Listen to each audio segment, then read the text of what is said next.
മരണത്തിന്റെ നിഴൽ വീണ താഴ്വരയിലൂടെയാണ് ഞാൻ നടക്കുന്നതെങ്കിലും അവിടുന്ന് കൂടെയുള്ളതിനാൽ ഞാൻ ഭയപ്പെടുകയില്ല. പരിഭ്രമം നിറഞ്ഞ വഴിത്താരയിലൂടെ കടന്നു പോകേണ്ടി വരുന്ന ഒരു മനുഷ്യന്റെ ഹൃദയത്തിൽ ധൈര്യത്തിന്റെ വെളിച്ചം പകരുന്ന സങ്കീർത്തന വചനമാണ്. ഭയത്തിന്റെ ഇരുട്ട് ചുറ്റും കനക്കുമ്പോഴും ദൈവ സാന്നിധ്യത്തിൽ ആശ്രയിക്കുന്ന മനുഷ്യന് മുന്നോട്ട് പോകുവാനുള്ള കരുത്ത് ലഭിക്കുമെന്ന വിശ്വാസ സത്യമാണ് ഈ വാക്കുകൾ നമ്മെ ഓർമ്മിപ്പിക്കുന്നത്. 1962 ഓഗസ്റ്റ് 22 പാരീസിലെ ശാന്തമായ ഒരു സായാഹ്നത്തിൽ മരണത്തിന്റെ ഭീകര നിഴൽ ഒരു ഫ്രഞ്ച് പ്രസിഡന്റിന്റെയും അദ്ദേഹത്തിന്റെ ഭാര്യയുടെയും ജീവനുമേൽ പതിച്ച നിമിഷം. അന്ന് 140-ലധികം വെടിയുണ്ടകൾ രാജ്യത്തിന്റെ പ്രഥമ ദമ്പതികളെ ലക്ഷ്യമാക്കി പാഞ്ഞെത്തിയപ്പോഴും ഫ്രഞ്ച് ജനതയുടെ നായകനെ സർവശക്തനായ ദൈവം കാത്തു സൂക്ഷിച്ച അവിശ്വസനീയമായ ആ രാത്രി ഫ്രാൻസിന് ഒരിക്കലും മറക്കാൻ സാധിക്കില്ല. അൾജീരിയൻ വിഷയത്തിൽ ഫ്രാൻസ് പിന്തുടരുന്ന നയങ്ങളിൽ പ്രകോപിതരായിരുന്ന OAS എന്ന തീവ്രവാദ സംഘം ഫ്രഞ്ച് പ്രസിഡന്റ് ചാൾസ് ഡി ഗോളിനെ വധിക്കുവാൻ ഏറ്റവും ക്രൂരമായ ചതിക്കണി ഒരുക്കിയത് 1962 ഓഗസ്റ്റ് 22 രാത്രിയിൽ. അന്ന് വൈകിട്ട് 8:10 ഏകദേശം 110 കിലോമീറ്റർ വേഗതയിൽ പാരീസ് വിമാനത്താവളത്തിലേക്ക് പാഞ്ഞു പോകുകയായിരുന്നു പ്രസിഡന്റിന്റെ കറുത്ത സിട്രോൺ DS-19 കാർ.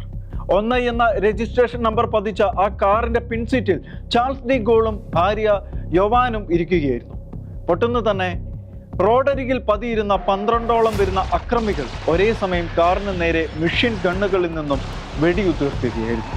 140-ലധികം വെടിയുണ്ടകളാണ് ഒരേ സമയം കാറിനെ ലക്ഷ്യമാക്കി ചീറിപ്പാഞ്ഞത്. അതിൽ 20-ലധികം വെടിയുണ്ടകൾ കാറിന്റെ ബോഡി തുളച്ച് അകത്ത് കടന്നു. മരണത്തിന്റെ ദൂതന്മാരെ പോലെ പാഞ്ഞെത്തിയ വെടിയുണ്ടകൾ ഡി ഗോളിന്റെയും ഭാര്യയുടെയും തലയ്ക്ക് മുകളിലൂടെ തലനാരിഴയ്ക്ക് കടന്നുപോയി. കാർ ഓടിച്ചിരുന്നത് പ്രസിഡന്റിന്റെ മരുമകനായ ഫ്രാൻസിസ് ആയിരുന്നു. ആരുടെയും മനസ്സിനെ ഭയപ്പെടുത്തുന്ന ആ നിമിഷത്തിൽ പോലും അസാധാരണമായ ശാന്തതയോടെയാണ് അദ്ദേഹം വാഹനം ഓടിച്ചത്. വെടിവെപ്പ് ആരംഭിച്ച നിമിഷം ബ്രേക്ക് ചവിട്ടുന്നതിന് പകരം അദ്ദേഹം ആക്സിലേറ്റർ പൂർണ്ണമായും അമർത്തി കാറിനെ അതിന്റെ പരമാവധി വേഗതയിൽ മുന്നോട്ട് പായിച്ചു. കാറിന്റെ മുന്നിലെ 2 ടയറുകളും വെടിയേറ്റ് പൂർണ്ണമായും പൊട്ടിപ്പോയി. എന്നിട്ടും അവിശ്വസനീയമായ നിയന്ത്രണത്തോടെ ഫ്രാൻസിസ് ആ കാറിനെ മുന്നോട്ട് കൊണ്ടുപോയി.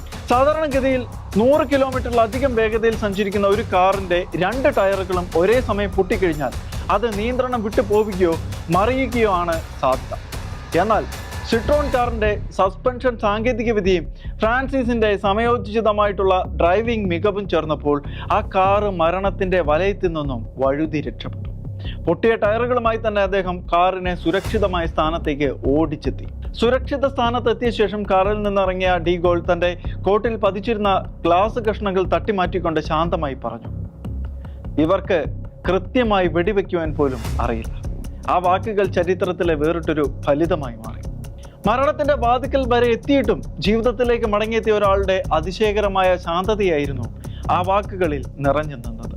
ചരിത്രത്തിലെ ഈ മഹത്തായ സംഭവം കേവലം ഒറ്റപ്പെട്ട ഒരു അതിജീവന കഥ മാത്രമായി കണക്കാക്കാൻ സാധിക്കില്ല. മറിച്ചത് ക്രൈസ്തവ വിശ്വാസത്തിലെ ചില മഹത്തായ സത്യങ്ങളെയാണ് ഓർമ്മിപ്പിക്കുന്നത്. നിങ്ങളുടെ തലയിലെ മുടിയിഴകൾ പോലും എണ്ണപ്പെട്ടിരിക്കുന്നു എന്ന മത്തായിയുടെ സുവിശേഷത്തിലെ മഹത്വ വചനം അതിലേറ്റവും പ്രധാനപ്പെട്ടതാണ്. 140-ലധികം വെടിയുണ്ടകൾ പാഞ്ഞെത്തിയിട്ടും അവയിൽ ഒന്നുപോലും ഡി ഗോളിന്റെയോ ഭാര്യയുടെയോ ശരീരത്തിൽ പതിച്ചില്ല. ഒരു പോറൽ പോലും ഏൽക്കാതെ അവർ രക്ഷപ്പെട്ടു. മനുഷ്യന്റെ ആസൂത്രണങ്ങൾക്കപ്പുറത്ത് ദൈവത്തിന്റെ കരുതലുണ്ട് എന്ന വിശ്വാസത്തെ ഈ സംഭവം ഓർമ്മിപ്പിക്കുന്നു. ദൈവത്തിന്റെ അനുവാദമില്ലാതെ ഒരു മുടിയിഴ പോലും നിലത്ത് വീഴില്ല എന്ന വിശ്വാസത്തിന്റെ ശക്തമായ ഓർമ്മപ്പെടുത്തലാണ് ഈ സംഭവം. ഡ്രൈവർ ഫ്രാൻസിസ് കാണിച്ച ശാന്തതയും വിവേകവും ഇവിടെ ചിന്താവിഷയമാക്കേണ്ടതുണ്ട്. പ്രതിസന്ധിയുടെ മുന്നിൽ പതറാതെ, ഭയത്തിന് മുന്നിൽ കീഴടങ്ങാതെ ശരിയായ നിമിഷത്തിൽ ശരിയായ തീരുമാനമെടുക്കുവാനുള്ള കഴിവാണ് ആ നിമിഷത്തിൽ അദ്ദേഹത്തെ മുന്നോട്ട് നയിച്ചത്. നമ്മളും ജീവിതത്തിൽ പ്രതിസന്ധികളിലൂടെ കടന്നു പോകേണ്ടി വരുമ്പോൾ ദൈവത്തിൽ ആശ്രയിച്ച് വിവേകത്തോടെ തീരുമാനങ്ങൾ എടുക്കുവാൻ പഠിക്കേണ്ടതുണ്ട്. കാരണം ചിലപ്പോൾ നമ്മെ മരണത്തിന്റെ വക്കിൽ നിന്നും ജീവിതത്തിലേക്ക് തിരിച്ചു കൊണ്ടുവരുന്നത് ഒരു നിമിഷത്തിലെടുക്കുന്ന ശരിയായ തീരുമാനമായിരിക്കും. പെറ്റിറ്റ് ക്ലാമാർട്ടിലെ ആ ഓഗസ്റ്റ് 22 രാത്രി നമ്മോട് സംസാരിക്കുന്നത് ഒരു ഡ്രൈവറുടെ അസാധാരണമായ സാഹസികതയെക്കുറിച്ച് മാത്രമല്ല, വിപത്തുകളുടെ നടുവിലും നമ്മുടെ ജീവനെ തൻ്റെ കരങ്ങളിൽ കാത്തു സൂക്ഷിക്കുന്ന ദൈവത്തിന്റെ കരുതലിനെ കുറിച്ച് കൂടിയാണ്. നമ്മുടെ ജീവിത പാതകളിലും അപ്രതീക്ഷിതമായ വെടിയുണ്ടകളെ പോലെ പ്രതിസന്ധികൾ പാഞ്ഞെത്തിയേക്കാം. ചിലപ്പോൾ മുന്നിൽ കാണുന്നത് മരണത്തിന്റെ താഴ്വരയായിരിക്കും. എന്നാൽ ദൈവപരിപാലനയിൽ ആശ്രയിച്ച് വിവേകത്തോടെ മുന്നോട്ട് പോകുവാൻ കഴിഞ്ഞാൽ ആ താഴ്വരയും നമുക്ക് പിന്നിടാനാണ്. കർത്താവ് എൻ്റെ വെളിച്ചവും എൻ്റെ രക്ഷയുമാണ്. ഞാൻ ആരെ ഭയപ്പെടണം? കർത്താവ് എൻ്റെ ജീവന്റെ കോട്ടയാകുന്നു. ഞാൻ ആരെ ഭയപ്പെടണം?